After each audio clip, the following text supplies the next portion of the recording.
رسول من أنفسكم محمد لا إله إلا الله لا إله إلا الله لا إله إلا الله لا إله إلا الله لا إله إلا الله لا إله إلا الله لا إله إلا الله لا إله إلا الله قد جاءكم رسول من أنفسكم محمد لقد جاءكم رسول من أنفسكم محمد قد جاءكم رسول من أنفسكم محمد لقد جاءكم رسول من أنفسكم محمد لا إله إلا الله لا إله إلا الله لا إله إلا الله لا إله إلا الله لا إله إلا الله لا إله إلا الله لا إله إلا الله قد جاءكم رسول من أنفسكم محمد لقد جاءكم رسول من أنفسكم محمد قد جاءكم رسول من أنفسكم محمد لقد جاءكم رسول من أنفسكم محمد لا إله إلا الله لا إله إلا الله لا إله إلا الله لا إله إلا الله لا إله إلا الله لا إله إلا الله لا إله إلا الله لا إله إلا الله قد جاءكم رسول من أنفسكم محمد لقد جاءكم رسول من أنفسكم محمد لا إله إلا الله لا إله إلا الله لا إله إلا الله لا إله إلا الله قد جاءكم رسول من أنفسكم محمد لقد جاءكم رسول من أنفسكم محمد لا إله إلا الله لا إله إلا الله لا إله إلا الله لا إله إلا الله لا إله لا إله إلا الله لا إله إلا الله لا إله إلا الله صلوا على النبي اللهم اللهم صل على سيدنا محمد الفاتح لما أغلق والخاتم لما سبق ناصر الحق بالحق وعلى آله صراطك المستقيم وعلى آله حق قدره ومقداره العظيم balimaw labisi ko ɲɔgɔn ɲiningali bɛ yen bi tiya suk tabin be runda wahabiya karamɔgɔw b'aw ɲininka mam sukra yam wahab saya ka sunna karamɔgɔw ɲininka sunna moyemba ka tijani karamɔgɔw ɲininka lam suk tijane o moyemba a bɛɛ dumu karamɔgɔw k'olu fana ɲininka sawo wa batba moyemba sukra nyamme ni ala kɛra cira ni fɛn min ye a k'u fɔ n ye wannam tin tum sun tum numbuni ngam datam te to mamde ala kɛra cira ni fɛn min ye anw bɛ min dɔn wannam sun tum tin tum numbuni te tan mitiri ala kɛra cira ko kana kuranna le de danfɛn ma wannam tuma tin tum muhammad tawa qur'ana adam bisa n bɛ fɛ ka aw ɲininka o sunna karamɔgɔw am da kane sukiyam sunna moyemya aw bɛ ka sunna ko in gban ta o tiyam dik sunna man fari wa to ya n'a y'a sɔrɔ mahamadu cira ka na sunna le lase danfɛnw ma sanda mi kamata wannam tuma muhammad tawa ta hani ba sunna wala ba n'a cira ka na kuranna le lase danfɛnw ma wala ma tabtuma na meta wa to qur'ana adam bisa n'a y'a sɔrɔ a cira ka na hadisa le fɔ aw ye sami kam tabtuma meta wa to yam hadisa wala ma n'a cira ka na kuranna le fɔ aw ye wala ma tuma meta wa to qur'ana yamba a ka dɔ fɔ n ye bi to man bum mun de suratu kasasu kɔnɔ eti suratul kasas pore aya bi segin ni naani ayar pisni la nase inna allazi farrada alayka alquran an bɛna o haya in ta k'a filɛ ina ngesa aya kanga yigo mamti boy ni min bɛ n jaabi lomi msana ntun jaabi rare ikato akaye kurna kono ko krachira ni sunna le kwa ayanje samin tunan le kmam dare be hunni gmamti tin tum tum ni sunna hana ayar hambe qur'an mote ni yam man ngaze ka fo sampale fusa wa pu yagaban tokose alay min no ya ye qur'ana kono wenam se nkuman yel qur'an ni tay togolema nan pudam di ka yure ke nya fo ntokose fi yelle ki ka fagu fo ntokose fi yalama sabu mbalo ate qur'ana kono ko kraka sunna simgo sabu mamiya meta ka qur'ana po en tinam tin tum sunna wote la kana e folo innal ladhi alaikum muhammadu akum masabi muhammadu nabnina farrada alayka alquran masami qur'ana ke farda ye ka diima ayati nabnin siman qur'ana faridun ko fowa la raduka ila ma'adin chidum be sigira ka ta yorom na wallahi kelenin kwa bi sige ka ta yin ayati tin tumba fason wane alqawli na alqawla li bagamen le bene wara balmon re mabisi fawu fe yira qur'ana kono bumwa bumsi ya qur'ana poga abi fama ko farda yata lena tia farida mimma ye qur'ana kono sompa ya qur'ana poga abutuka vukuli sunnaye yambo na lena ti sunna alla yanche kwanga sunna le barawa aska wannan tuma ton titum sunna la sunna mogo mun temena folo ayati sunni nebse lorenam alla yu be halaki wannan sai halaka butin ton yawa kosobe sunna mogo nu ayati sun kayramba wotu mu kuma ne kitabu warali e min bidana ala tara abra gomna nan gaf sem se sempa wannan gafaye woyi ala ta toyi ba wannan denna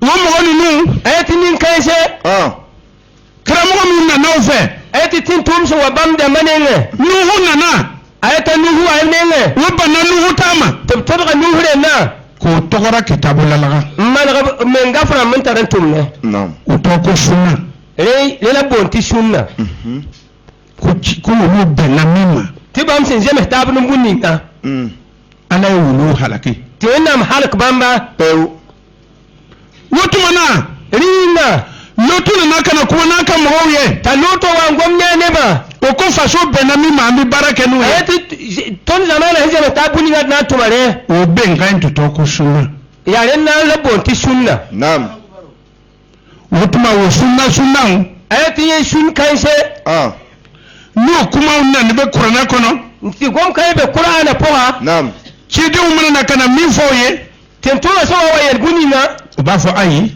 betam ayo an jama benna mi ma be baraka ayati ton zama wa jama tabnu bunina na tumare nam nu ker ala bo mo halaki deja yi mosa wannan halaka da zaman kanga ala kranna naw te wannan tuntu moya ala ka mun faye wannan ne ala lam tiboy ala farda da matmami wannan sun ko farila wankate ako kad khallat min qablikum sunnatun fasiru fil ardi fa'anzuru kayfa kana aqibatul mukashibin nam Allahu akbar ako muhammadu muhammadu tomboro temena ka ko enya ayati group sino wanda fa tawre wota mashaw temena ka ko enya ayati bam ta masno men dan fa tawre ay yara du makro kan ay goytenga por jugun gese aw ka flemme ala ngalun tiga baga no halaki chugum nam wenam se halaka pu yagab kan islamba wakat kanga ne qur'an le ke farda e kadima rene mamana qur'ana farilun ko foma muhammad chidin to bi yoromena e muhammad bi ta'yini ayati tin to mahambe jini nga foma muhammad lebda bene ma yuqalu laka ila ma qad qila lirrasul min qablika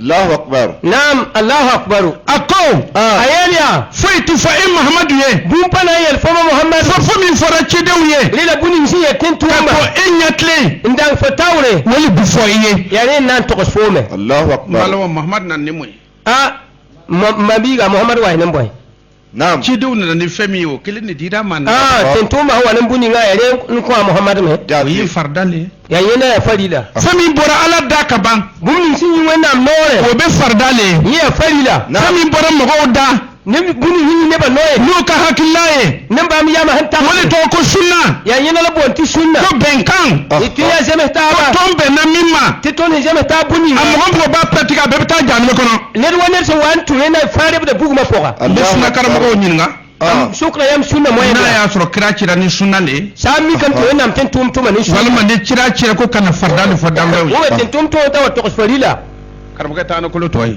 قل an ɲɛfɔ ye muhamadu muhammad ya nabiya ربي ne tigi mam saba أعلم من جاء بالهدى a b'a lɔn mɔgɔ min nana ni kana ye ayatu inna miyam nedin huwa nan kandare ومن هو في ضلال مبين ne tigi ala b'a lɔn minnu bɛ fili la min bangelen don ayatu mam saba inna miyam nedin simbe menen poko sem fenake o ko to mamadu ala k'a la nin kan ren kita muhammad inna miyala ya a k'a fɔ tayeliya ko ghairul makdub ti ghairil maktubi a ko m'a fɔ i dimina mɔgɔ min kɔrɔ wala dɔɔlina k'o firi an payati fo son dimi fo suri kini ne mi sito fo menam sebre amba pa bamye a ko mahamadu tigi b'a lɔn min nana ni kana ye min nana ni fili ye ayati mam saba inna miyam nedin so wa nan kandare nedin so wa nan menen Oui, celui qui t'a inspiré le Coran te ramènera là où tu reviendras. Dis, mon Seigneur connaît parfaitement celui qui est venu en suivant la direction et celui qui se trouve dans un égarement manifeste. Sourate le récit, verset 85. Merci. ayi nin faamuya wa nyam fama yawa Naam. n bɛ n'aw ma an lɔra o don yɔrɔ min na na wa yam nyanga tono yala hini mi darwa an lɔra ihdina siratal mustaqima siratal lazina an'amta alayhim ala ye nɛɛma kɛ mɔgɔ minnu ye an y'olu jate Naam. ayatu inna amma nabram nema wa bamla ton konti darwa n bɛna segin a kan na le ba sugu pour que ka kasɛti tɔ tugu to kasata taba hakili man jan o ka se k'a faamu k'a tɔlen ni tinabini siyam so wa webe bangti a hanke lala woto o tuma an karamɔgɔ hali bile suratu mariyam kɔnɔna na ayati suratul maryam pogla aya gaje bi naani ni segi a ayar pisna hala ni ka taga lɔ bi duuru ani segi nan to yala pisnu la ni a y'a sɛbɛn gol seya nɛɛma tun dira mɔgɔ minnu ma ayati nebni sunna amda ma nema wa kuranna tun dira mɔgɔ minnu ma ka kɔn alakira ɲa qur'an handa ko nebni sindan wenam tentum tawri alakira ye min ɲini a tigɛ ala fɛ ni ala y'a d'a ma Naam. wenam tentum sun kosbuni nga saba wenam nenge to wenam ko siraatal lazina an'amta alayhim ayati siratal lazina an'amta alaihim mɔgɔ ka taabolo i ti hinɛna mɔgɔ nɛɛma kɛ mɔgɔ minnu ye ayati nebni sore fo sinda ma nebni nema wa tigi ala ne mahamadu bila o sira kan ayatum saba wende mama muhammadu ni mam so kan sugu Naam. a yi kɔrɔsiri kɛ dɛ mahamadu ka bon ayati gunci ta muhammad ya bedre mɛ mahamadu yɛrɛ y'a lɔ cidenw dɔw ka bon komi ale ayatuna muhammad men miya me titin tumi ya bed wala yenda mahamadu y'a lɔ ala ye fɛn dɔ di cidenw ma o ka bon ayatu muhammad men miya me tu nam ko tin tumi ale mahamadu bi fɛ ka tugu wele kɔ ayatu ma muhammad atum pokarenna taa ni kolon ye Falamma tumana min na ayatu wakatninga itajalahum tumana min na nabi burama y'i mabɔ a ka mɔgɔw la ko n'u ka joko to ɲɔgɔn fɛ ayatu wakatninga nabi ibrahim wa zaga ne ba amba habne burubsa wama ya'buduna min dunillah. o tun bɛ fɛn min bato min bɛ danna ala la nabi burama ko ne yafara ma a n'a ka jo absenda turbum ni nya sen te payine wenda ka ibrahim ele mam ya fa yam ba yam ne rubsa wa habna lahu ishaqa wa yaquba. ala ka sɔrɔ ka isaka d'a ma ayatu ma mo nam ya ko isaka ka yakuba d'a ma nam ko yakuba a ye nin mɛn ka ɲɛ dɛ ayatu me wasoma mana mɔgɔw ayati gom yal hiremma kuma lankolon fɔbagaw ayati gom yoda remma n'a y'a bɔ u kɔ jamsan yini wo pore ka tugu ala kɔ in pogo wennam a bɛ den barikaman d'i ma wennam kotele kom somse Kosɛbɛ. taa n'a ye wa kullan ja'alna nabiyyan. a ko ninnu kelen kelen bɛ ne ala le y'u bila nabi ɲuman ye kibaru duman fɔbaga ayati bamba yam kam fama malam la bam ya kiba nod kita wa habna lahum min rahmatina.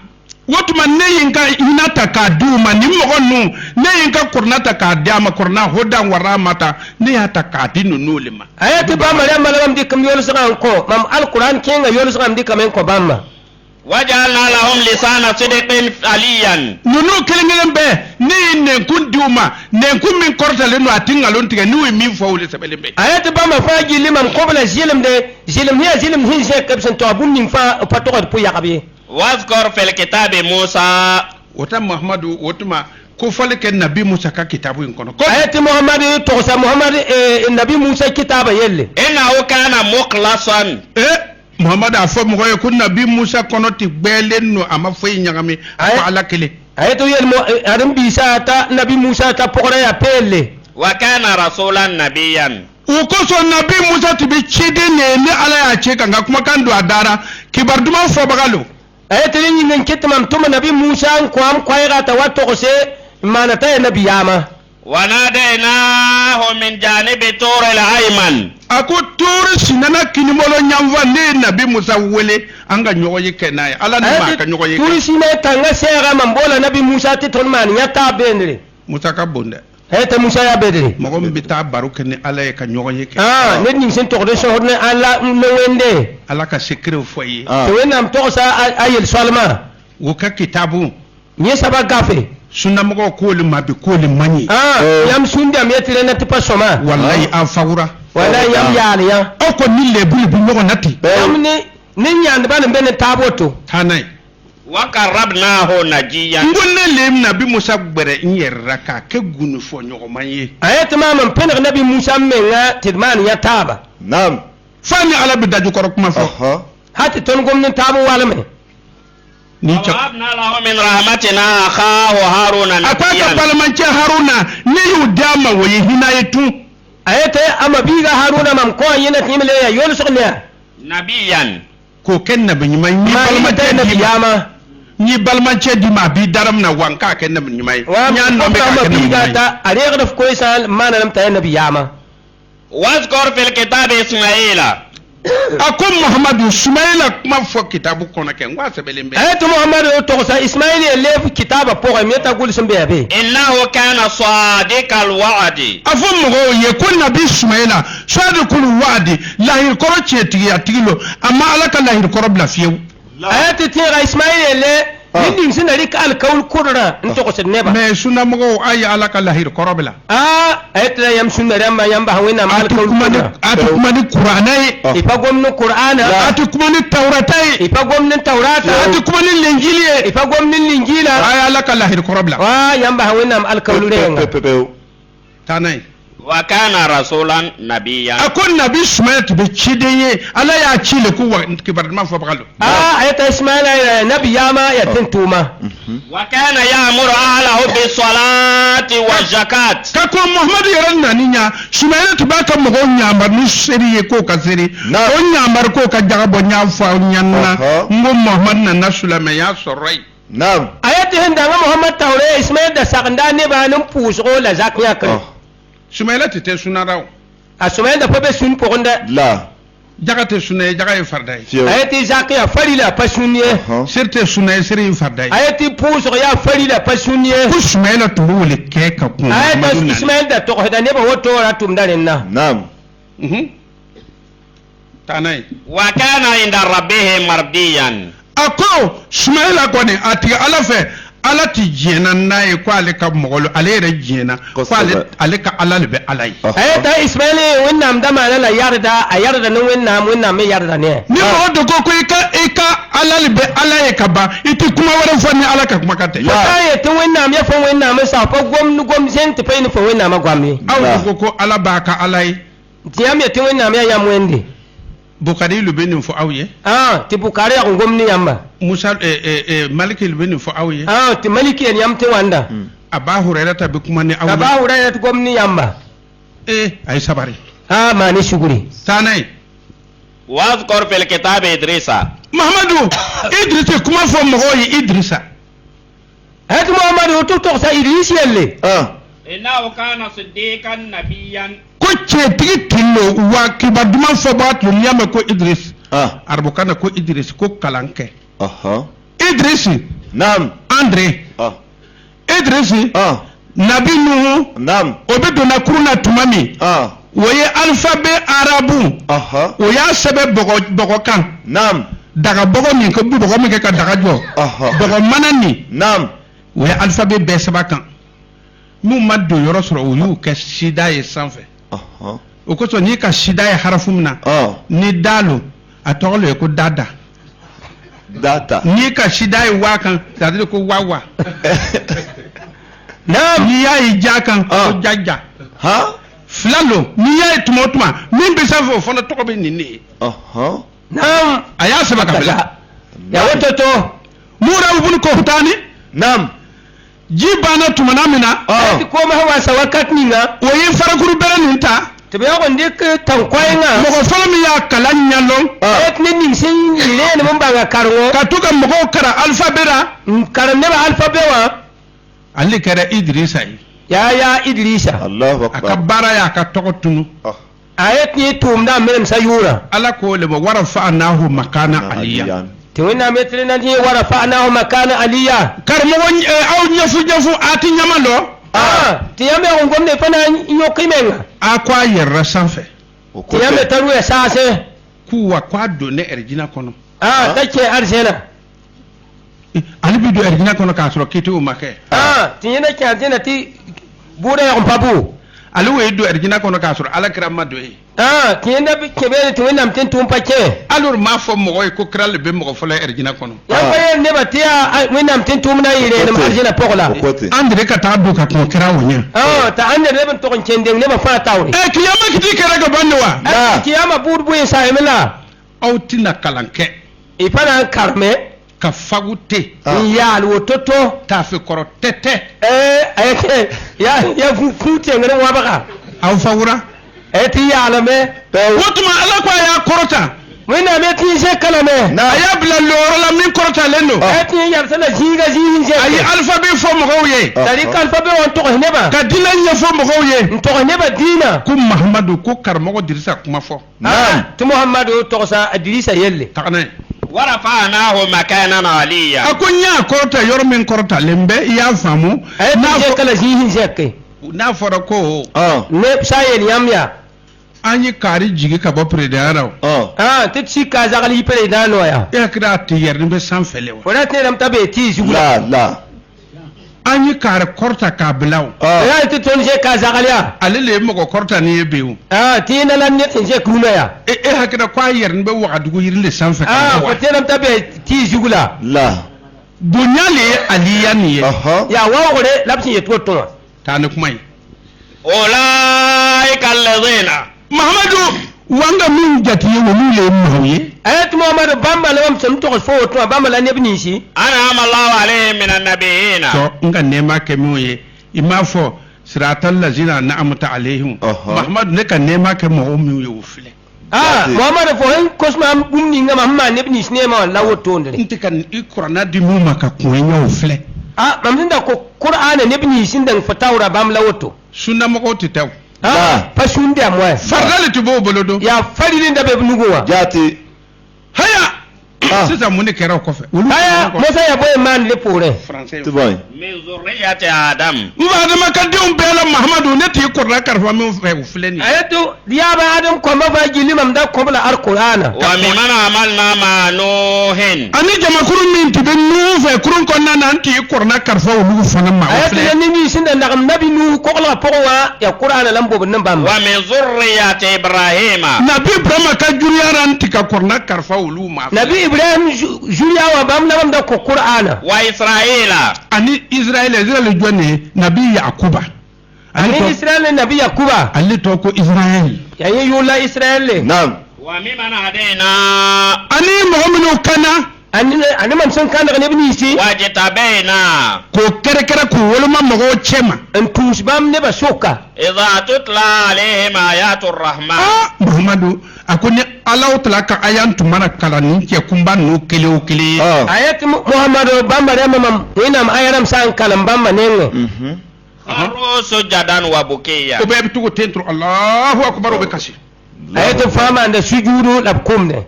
amma fu ka ta kutuba ke ka kasi de Paito to kon karam kutubun kum ne de. La.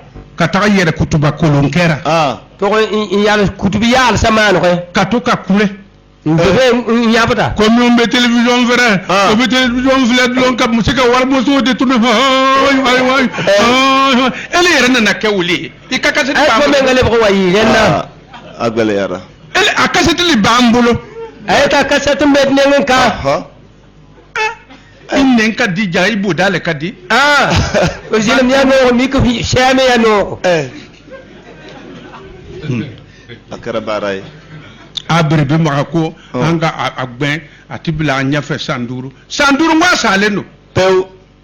afra mu lati yoma nu tabla jindi ngwa abina kunulewa mumsinki anane kam ya hala mo min salim barjibo yawa din sinki ne le matara yel somde mo salim mo bisiri ko wa ne din sinki ne pore ye pore ko ma sandura abina kunulewa azga yoma nu anane kam ya hala ama fo ko suna ko alakra to be mo bo farara ko suna lo Kote. yam da payeti wonam dama ne lobra ne te sunna ngwa ka chembe sule ameti yam rawaya kum halin na masoro ka faga sunu do su hal ba ti ton papa ran kuma ya kum wa hal ne sanke mi ka tibla mo da ka seri la ba ta man yum kwabra patumin yal ne tawro puhne sulo ya kum na ka mo seri barji tara asun puhne woni ra yel sun kabeni La. ayere ka calculer sulo de Suba. yam jeho to fa ko mort vivant ati fuinya tane Quand Abraham se fit éloigner de ces gens-là et de ce qu'il adorait en dehors de Dieu, nous lui avons donné Isaac et Jacob et nous avons fait de chacun d'eux un prophète. Nous leur avons accordé notre miséricorde. Nous leur avons octroyé une langue sublime de vérité, mentionne Moïse dans le livre. Il était sincère, ce fut un apôtre et un prophète. Nous l'avons appelé sur le côté droit du mont et tel un confident. Nous l'avons fait approcher de nous. Nous lui avons donné son frère Aaron comme prophète par un effet de notre miséricorde. Mentionne Ismaël dans le livre. Il était sincère en sa promesse. Ce fut un apôtre et un prophète. Il ordonnait à sa famille la prière et l'aumône. Il était agréé par son Seigneur. Mentionne Idriss dans le livre. Ce fut un juste et un prophète. Nous l'avons élevé à une place sublime. Voilà ce que Dieu a comblé de ses grâces. Parmi les prophètes de la descendance d'Adam, parmi ceux que nous avons portés avec Noé, parmi la descendance d'Abraham et Israël, parmi ceux que nous avons dirigés et que nous avons élus. Ils tombaient prosternés en pleurant quand les versets du miséricordieux leur étaient communiqués.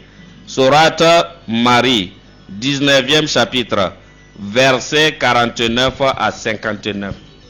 aya sebe kanya ne be kuma min faye wole be atiwuri mbi waso ninka kuma kan so mbi min fara ala talo ni tibi kuma ne hadisa le yon ma fakura Peu.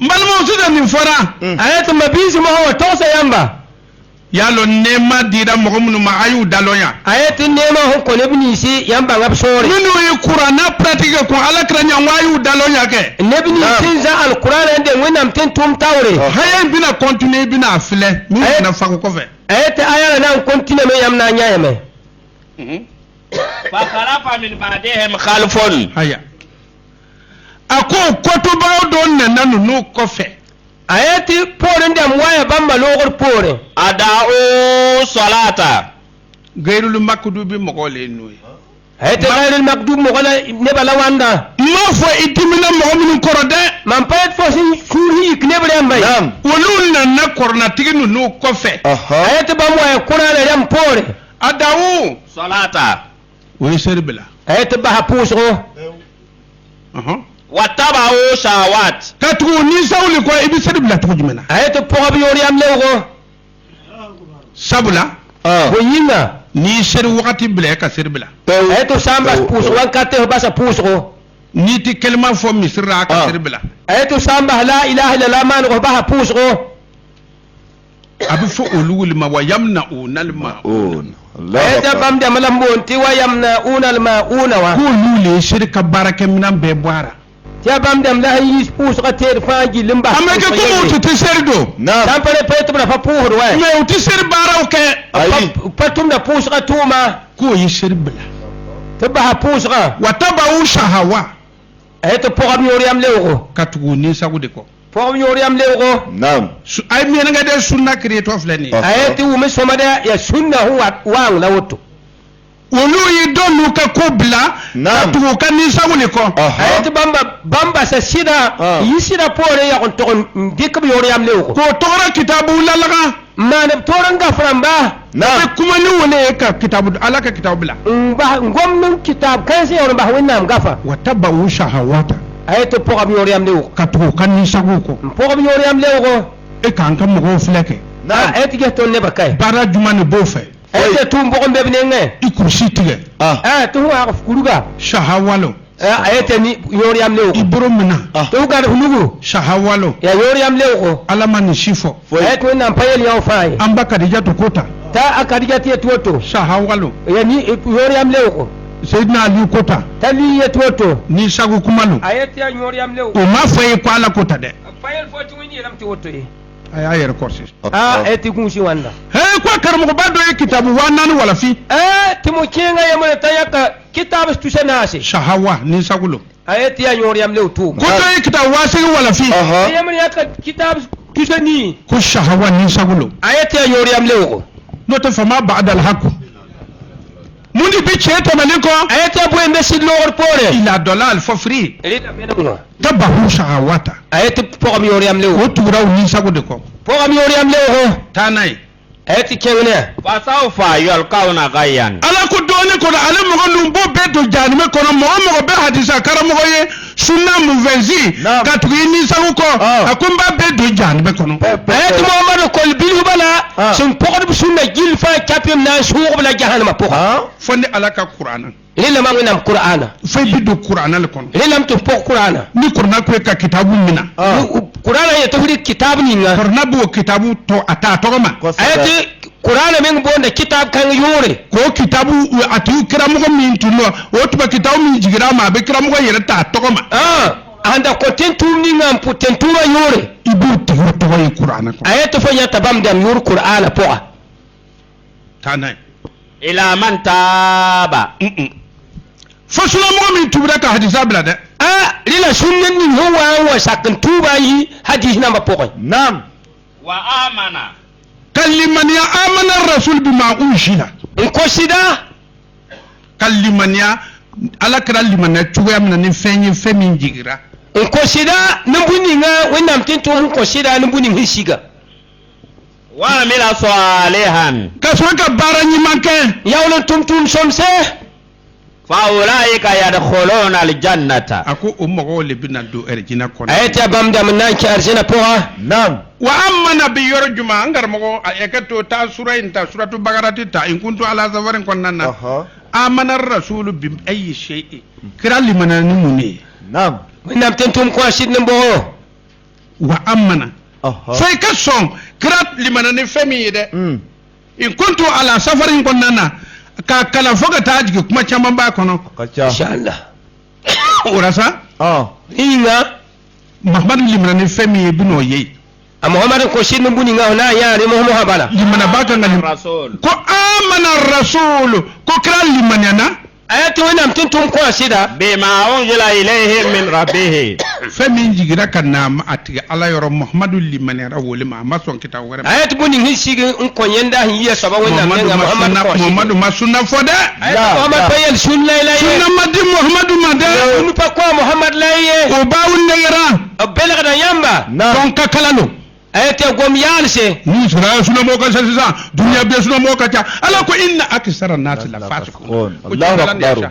ayati sham da ya wusgo halu rura sa ma kana che abiye ta ayati mi ka wakal bo na yit ne ba fa shin nga ba ka de bariye ayati yam ya sham da ba kiran liman fay mi jigira kanna ma hokko ayati wonnam tentum ko sidna buni hisigin ko ro jon bi fe wal mu'minuna kullun amana billah to mo mo liman ba ye ko be liman ra ni femi jigira ka de krama we corona ko limana ba be limana wolim ayati ne wona sun ko shirfa ko shida ne buni hisigin ko nabiyama wa malaikatihi limana ba be sonna meleka umma ayati mu'min gilfa ko shidna malakramba wa kutubihi ka son ala ka kitabu jigilo ma suna mo alu ko kwa madafa isa ko wennam si gafni sun ko tentumba nka docteur do ka wajulo kamme wa dugi ayata ngoma docteur e waju wagdo ayi qur'ana mankutu ka mankutu ayata pere qur'ana pere katla ka fo ko livre mun be kara ko tawrata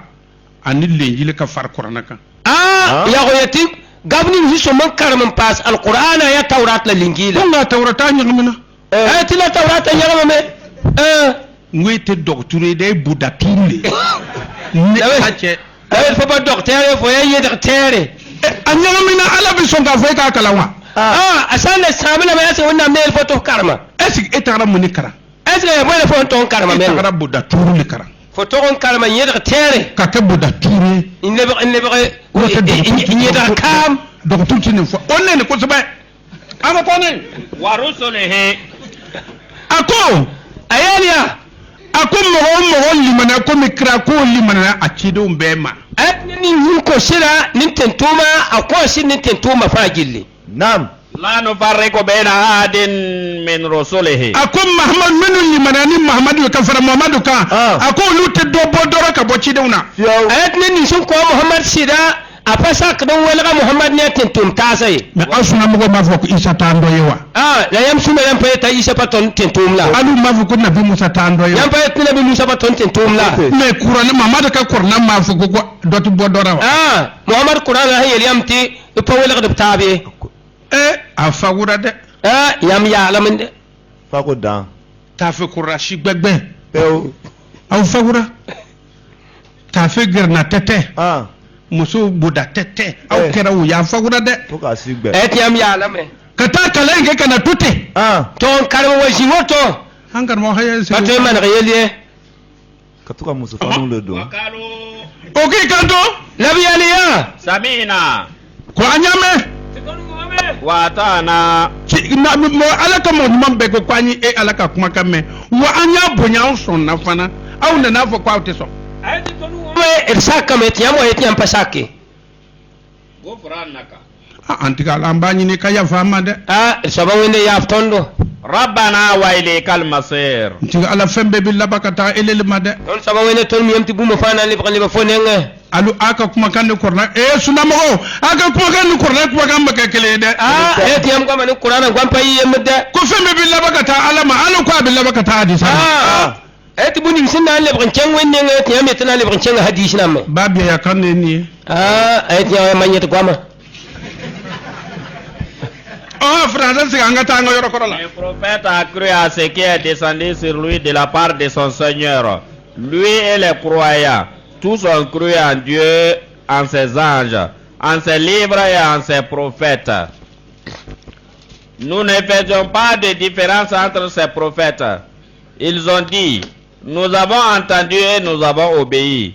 Ton pardon, notre Seigneur, vers toi est le retour final. Surat la vache, verset 285. C'est angara bo amboro korola. Ila man taba wa amana. Fani suna mu'mina na tubi kalimani ya alaka kitabu jigile ma kuma hindi mane mfo chukumi. Kabang hadisa ura. Rila ni sunni ni so wa sakan tuba ndikli mango mbasa hadina mala le Qur'ana poka. Wa amila salihan. Katlaka bara ni mankade. La leben tum son koy. Suna mu'mina na tubi ka su alaka kitabu ma ka bara ni manke ka dogi firi dabla. Eti sunni ni so wa sakke ko sidna wende ngar al-Qur'ana ba sunna la ba dor ka ko so. Hutma ikisra. Sai da hutina. Ako mu'min yisa eti bam damba yadkhuluna al-jannata. Ala ko sikatara suna mu'min tubura ko mi duet na kono. Eti sunni so wa sakkan tuba tabke da arjana.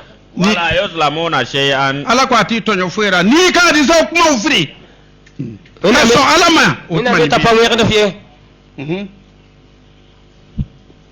Leurs successeurs après eux délaissèrent la prière et suivirent leur passion. Ils trouveront l'égarement total. Quant à ceux qui se repentent, ceux qui croient et qui font le bien, voilà ceux qui pénétreront dans le jardin et qui ne seront pas lésés. Sourate Marie, verset 59. Mamuta hanna hayanta anifla aya sabe. Ala bi muni foray tugu. Eti Qur'ana pogol la be ti kel gaya kan be nan togol buninga. qur'ana bi kalantale ayat qur'ana karam da woto Naam.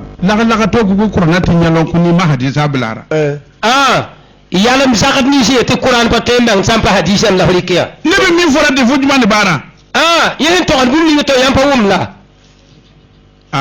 ay sabari mani suguri sotu mumuta anna ko hayata anifla ayi ata anga ta kono ka fila fi moni beyi balmam ayo allazina amanu ala ya wala mabbe wala de mo chambe misri kono nya fa nya ngo kafir tayro misri le kono ina bola nefsa na fa ta wali manenan kan bawma ayat yam nibni si ti ko sida yam lam gomnowa la tatawallahu qauman he akana ta aw mo ke aw teruye ko mina ko ka bisiki ba tira wato yok nefsa ndamani zoramba ghadiba Allahu alaihim ala timina mo min koro adita tido ala timina wulu koro ako shulama mo min be qur'ana fe kana batra de mina ka kay teriye ghadiba Allahu alaihim ayati nibni sintum na hadis namba foma qur'ana soba ya wato yok ba man zonambi Naam.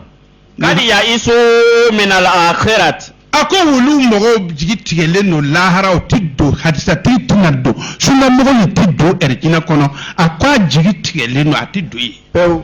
adi bam da moya gab tebla hadare pana ya arjele ji pana wuma yunga mengi ay hadis warbi Sida. ay wahabga laila pana wuma yunga mengi abawma tanay kama ya isal kufar min ashabil qubur ina fo kafuru jigi tigele mbe chuga mena kaburu koro mogo chera kafuru jigi tigele mbe kujugu tiddo erkina kono ayati wala netsin wa ga tebo ne netsin kinke ya pokon ta pana libe nya totowa pana ya arjena hutoyi ndo bina fo jona do be kafiri lam na yin shuka ya Allah kifre suna mogo kuma na ga hadisa ayati sun mora goma ne hadisa amma kadija ya fota ta kadija ya tuwato da kuma nu fa ya fota te yusa mi lam tuwato he burgu maram ya fota ta bol ku maryam ya lam tuwato hanafiya ya fota ta hanafiya ya tuwato hanbaliya kota ta hanbali ya lam tuwato ko wa man lam yahkum bima anzalallah fa ulaika hum kafiruna kafir fere Allahu akbar et kifra la woto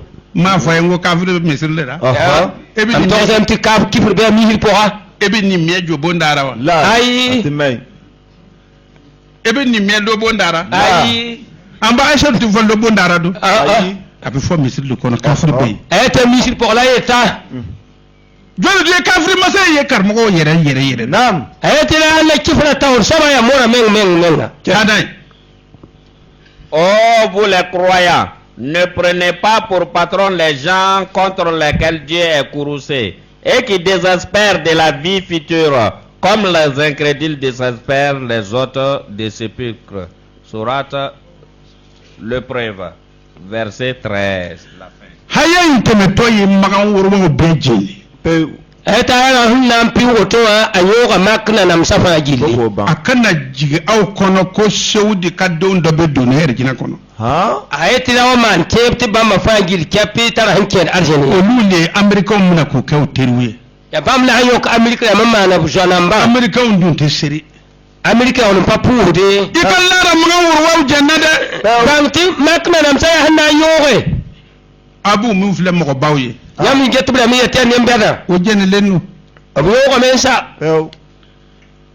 anga ta so dunamul kon nana hayam bi kono do katalo ayam bi kono do fila ambu ta ko fila mun kuma de beitu kira nana akodi Naam. tentum wa me ayeti boy ayan toro sade inam sa tondo jabi chele fora mikta to da sida amba na chemba katanye toro tonto sida ya kon to kenan poa ni korona be kuma baye kwa bi toro kurana sa ngoma fo getam tan nam heda fo korona ti toro la de kurana fa nam heda de do ko korona ma wala ti hane to kurana fa weli sie korona ma alaka kuma kan wala kurana fa weli hinna ngoma e fa foro sida ki ba biya wala korona ma saka ci wala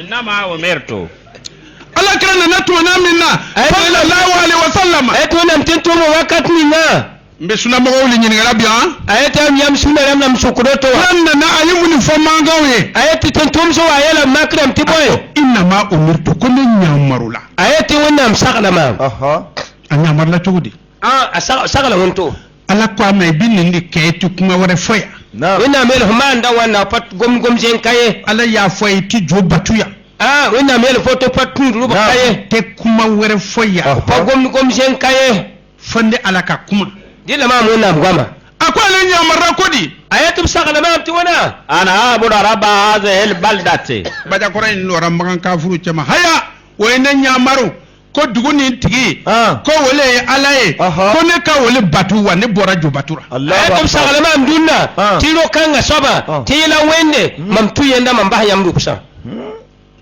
الذي حرمها masa mi ye dugu in kɛ lɔhɔrɔma yɔrɔ ye a fɔra ko ne ka wole batu a y'a wa magan cɛkɔrɔba wo a yet naab ning sẽn maan tẽngã t'a ye lɔsrem tẽngã na kãng naab yɛla maam tɩ mam tũnda kãngã o do a kelen do san bi naani a yeta wãnda a yemra yʋʋm pis naase magan kafuru cɛma mak kif dãmba soka jo 300 ni jo 70 ni 7 cɛma a yet yaa rʋbs kobstã la rʋbs pistã la tãabã soka a kelen wura ka jo ka nin kuma fɔ kafuru ye a yen tã n yik n yɛls wãnda soka n yel kif dãmba woto n'i y'a ye o y'u wele ko kafuru yeta bool bãmb tɩ kif dãmba sabu o tɩ ye tawurataw kalan o be ko kalama saba b ra karema taorat namba b mia yella tĩiri o nana banne b wa tõdge kafiriya ka sɔrɔ ka wele wura tɩ b yaoog n boolb tɩ kif dãmba tane وله كل شيء a ko ne b'a fɔ aw ye fɛn bɛɛ bɛ masa bin ta ye a fɔra ko ne ka tugu wele kɔ wa ne mahamadu bɛ tugu wele kɔ a yet mam tɔg zãmba tɩ yɛla fãa gil kɛp sẽn be naab ning nugẽ wa yaa na kãng naab le be tɩ mam fo cɛkɔrɔbaw y'u boro bira a da dɛ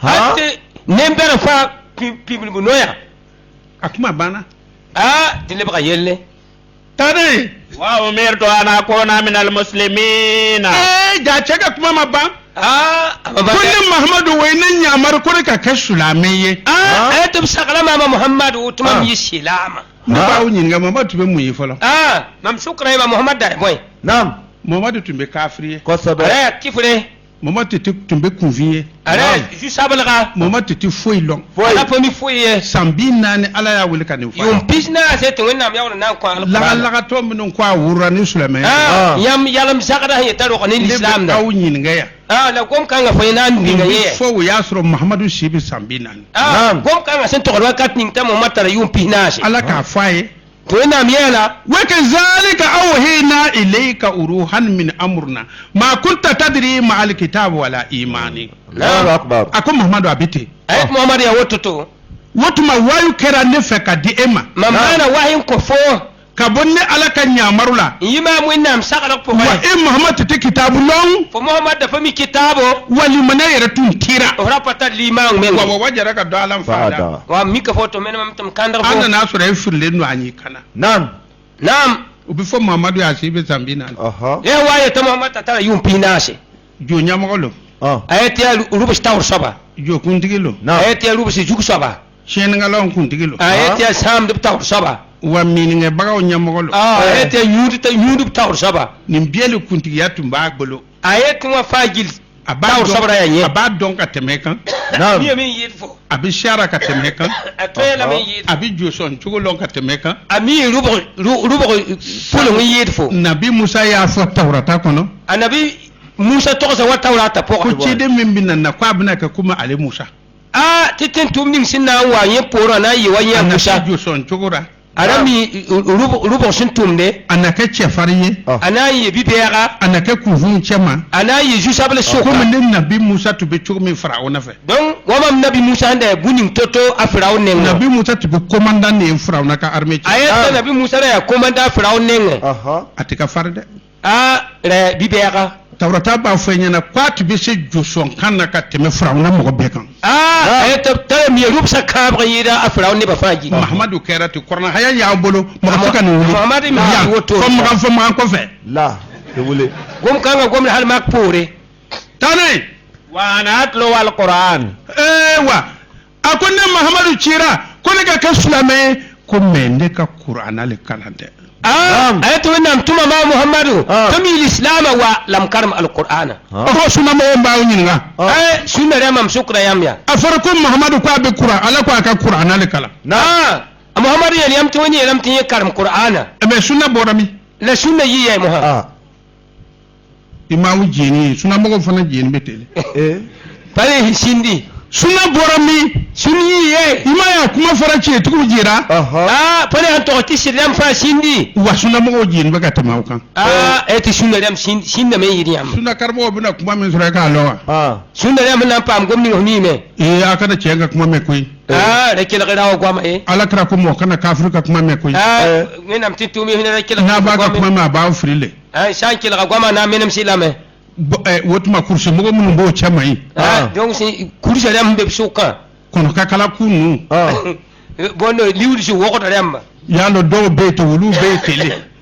Sanda be lambale ya mpokodo mvudo to abu fo makuku wala nkandamba abu fo makuku kana bona bamti kunu kana ngoro le ba kuna te juguba la to kenkenda no temmate tampare panedi la dukuru nyege mbagaw ya kengondo ba woni be sunna misri da nyege se no bolo abama ngule hedi sunna misa wada no ya woni tu fuy donc bam pambana kadi yelle pomi foyi woni fona betu ka fo bam yetame docteur ma fo mo kana ka kuma me wa docteur ma fo ngo buda turle yu foyi docteur nati to ndeka kuma me atitina foyi ko kana écouter aya mele aya ni yi toti ka écouter be na boale ko amiyam to san kele mam goma afna yi apore ede la ndikiti muhammadu ko ala ka qur'an le kalande muhammad ya tibe mti kalma alqur'ana hadisa ma foye de la hadis pa to sa kada sunna man na de sun fa wakaye me sunna mo mba woni nga sita kuma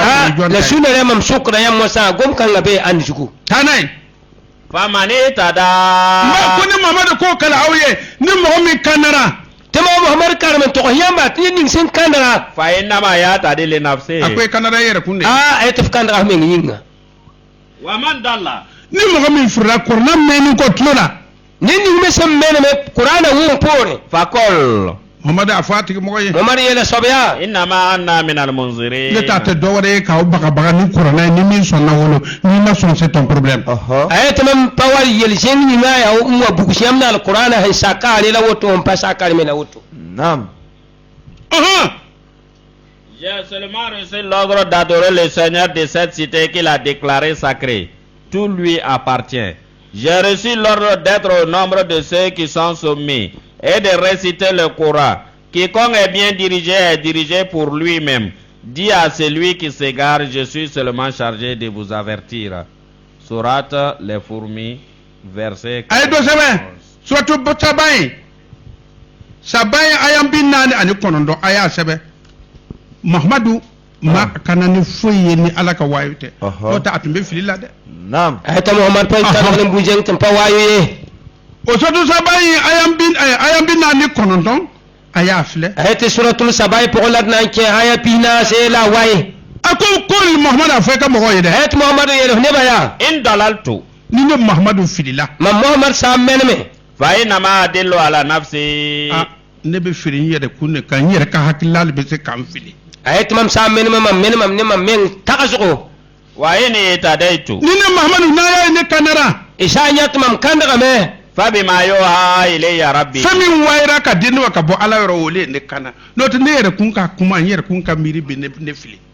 Ayet isa nyat mam kandara me ya mam hindik wennam wahi wantum ne ya le mam kandara. Ne ba wuni nga suna mago. Ma shukra yam sunna yam ya. Est-ce que Muhammad baraka na yere kunya yawa? Est-ce que Muhammad tumani yam yor yam le kala? Est-ce que sunna yi ce yawa? Est-ce que sunniya sir kala? Muhammad ko na alif ko ni filla ali yere ka hakilla le ba le filla. Ay Muhammad ti sa men me ya yenda takaso men me. No to ku wayi le ba le kana. Sam parina ya wahi kandara yenda. Awna na ka ko sunna le be mo kana.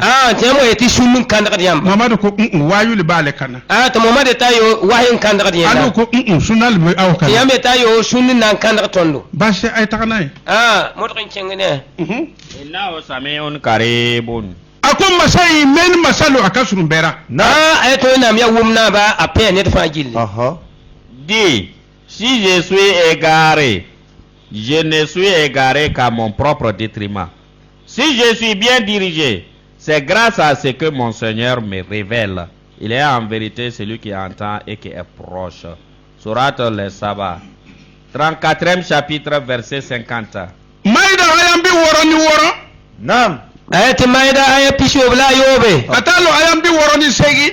ntogo yala spisio bla ni bida sunna mo nyininga la so kayam sunna ramba alai Muhammadu billah aya fa ko ka ta mun de fo tuma Muhammad ayam ta to yeti boy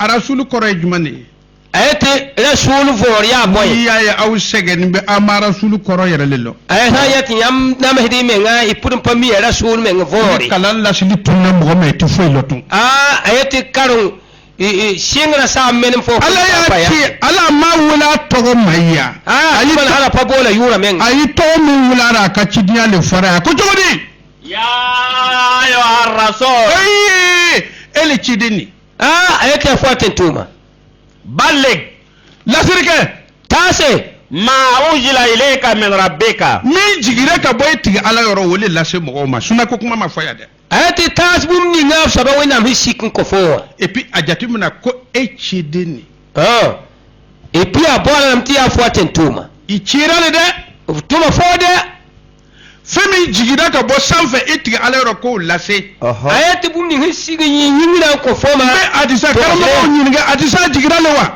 sukra yam hadisa la ma hadisi ga milla ka sunna karamɔgɔw ɲininka sunna jigira le wa yam sunna moy ba sun siga milla ba biye kuma baw dara ni ayati manyet gombe yam no inde aya baw jusi bon itum tumbe do wallahi afa foro fona ba biye ko ayati ya muhanib ga yel wende atado ababo dingana nam atado ababo dingana ti yam ya ye manam yerse sore anyafo ni murule ban fa abbi murta kambogo kattige o kachemene fo kanya ni muruta an fa ambi juma fa na bi ma ko ke pato yam gomno lay wa lam tafal hey Muhammadu ni ma ke ko me ya fo to me na ke ayat Muhammad fo sampa tum wala mam sin yel fo to fa ma balagta risalatahu imane ka chini ya she o patas mam tin tum ne wallahu yasumuka minan nar Muhammad Allah se alal bini tagabo mo ba ayat Muhammad to se wina mana ku fo yine ba dala te tenne bobo kam che nyot man ma faka lolo akakanga vale ngakanga vale ke etene soro pia ne bu korta kam fakata fo be girne su ko alo fo be makana do be gbe amba gbende pew tade angar mo inna Allah la yahdi al-qawm al-kafirin kuma ma bangoy alako akwa le kafir le kanda wa man lam yahkum bima anzalallah fa ulaika hum al-kafiruna ka to le bahri zakura alako atikana inna me ke pa kan ga kifri mba foto be hadi na makaru po ni na pa kan ga fi anyui anya fa yele ya alal kitabi Muhammadu afa ko kitabu tigi dingo kitabu dira mogo ma lenjida dira munuma jabur dira munuma korna dira ma fa yiri kurun dingo yalo kitabu le ba am fa ne koranta kitabu le wa anga mogo ko abani yahu jowli ko nurte aba bienno alu ka korna misile yo no fa ne kitabu dole kitabu lo wonne ni kecce kiko nani ayatu Qur'ana hisiri Taurata Linjila len to yamba la yamyi wonan bahre nam mayede na gom chamse yasida lastum ala shay'in ala ko te fuira wina me ke ba fashu to kemo Taurata fo aw kitabu tugo ka son ka Taurata wuri ka jo lam tiyam yala hin Taurata nam wal injila kalenjili wuri ka jo la yala hin Linjila wa ma unzila ilaykum min rabbikum ani min jigira kana aw makabati ala wa ni qur'ana e nan kudi hisirin ko yamba yi saba wannan ne ya alqur'ana sunna mago sunna ramba bukari foreyo yase bukari la kala muslimu foreyo muslim goma kala abu dauda foreyo abu dauda to sa kabi abawre ta babiya to be yaw abawre ti manyeta ka to sa kabi yo muni yaw blannati ya boy podon ke yamil kala kitabu sabali foreye ya gabra mata ban to yamba sunna mo yi ala soso sunna mo re fi kisa wende ko kwa manyi ko dafalinte e apa somaya ta papirie ala dirra ka fen dafalinde amonte o ai wona amnadi ka mun fen bari ko tentum sida ala dirra ka fen dafa bardi manto mawa wona amde ka mun papirin ko ne ba Ô prophète, fais connaître ce qui t'a été révélé par ton Seigneur. Si tu ne le fais pas, tu n'aurais pas fait connaître son message. Dieu te protégera contre les hommes. Dieu ne dirige pas le peuple incrédule. Ô gens du livre, vous ne vous appuyez sur rien tant que vous n'observez pas la Torah, l'évangile et ce qui vous a été révélé par votre Seigneur. Surat la table servie, verset. Merci. Ayam bisegi ane wolongula suratu Asraita. Verset 67. Hey, nimbina do yamfe. Foto tay kono na ka kuma nen dafa ayam bisegi ane wolongula suratu Asrai konana. Hey, Muhammadu afo ikam mo ye min tugunbe adisa kura ko. Muhammadu ya nimni shi him pokor hadith namba. La ini jamaat al-insu wal jinnu. Aw ko adisa ko olibe korna wala yam yam ta hadisa ye wala sil qur'ana ko ala ko nkamba manin ka sunna wonna me nam tumbe yam ni sunna utifla yewa ye pa yeba yibu wala maka korna nyogono yewa ye le ba qur'ana toa wala seka korna wala wa pa yena nan wala sil qur'ana ala ko mun fa kullu in ijtama'at al jinn insu wal jinnu koni anamande te anyam adam bishi ani jina groupe farnbe nyogo ani jinnam sina na taba nu sara ni mum be balora ayata hin kibala han voiba ambe ka far nyonka edfana taba ka ordu duba kodi ala an yato be mithli hadha al-Qur'an.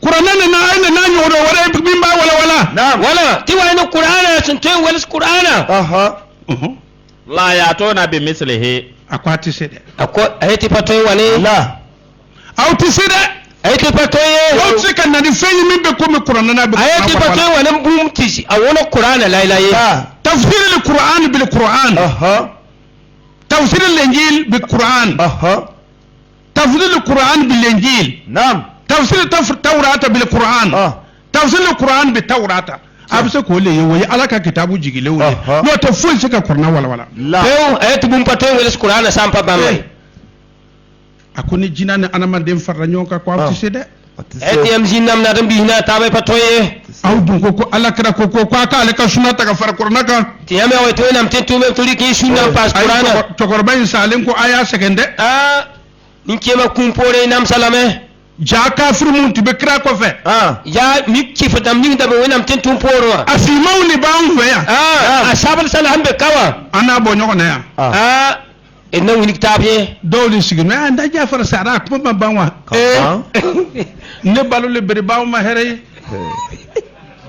afo yeke yalla tuam tan ki sayame mam kumpa pasade pasade ha ninde te abuna mogo ye tugu min ka farde ayat nam san kabe yamna yanebsi ya ni ne robu ni ala fa ala be son aso na fana wallahi mam kosa wenam de wenam mena manare ko tika ne ko na nyone ayat ya bato wani qur'ana to aw kana ba'dhum li ba'din zahir hal nasro jinane anama de tarasi ka irishati ka nyogon de me ara ko awti se ayat ya ma adabi ne jinnam san to jinni so tabai patoye suna mako mbaaw ñu nge suna bora yoro juma suna yam sukra yam suna yiyene na be korna wala ne tanawul qur'ana mohammed suna ka eski baraji bara netin tum suna eski tarayel somde baraji tara patarel somde ni suna mohammed ko baraji bara ne jafar be burkina ya sun morsa yati atarayel somde am jafar be boba jila soka television be arjo be ayati television be radio be bala me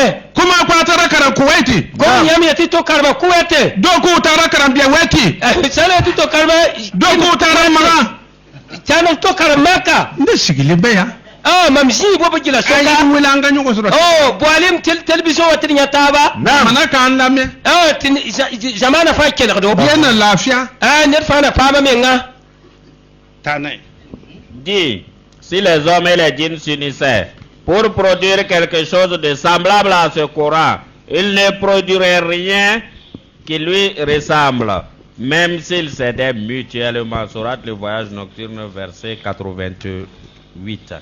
Merci. Modbe alaw tray mun fawiye Naam. Ako ciden nana ka bo alu yere kundera dina tede La. meleke tede Yow. la kadija ko rasulullah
Muhammadu